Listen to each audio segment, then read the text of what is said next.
Friend, আজকে তোমাদেরকে দেখাবো আমি পাটের শাক। আমরা গ্রাম অঞ্চলের বাংলার প্রত্যেকটা বাড়িতে বলি আমরা লালটার শাক, কিন্তু এটা নাম হচ্ছে পাটের শাক, লালটার শাক, যে নাম হিসেবে ডাকতে পারে।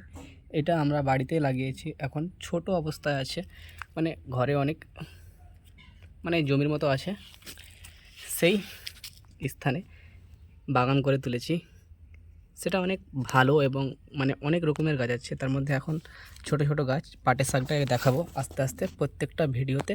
প্রত্যেক অনেক রকমের গাছ আছে, ওই সাইডে কিছু গাছ আছে, ওই সাইডে কিছু গাছ আছে, করলা, সব গাছ দেখাবো।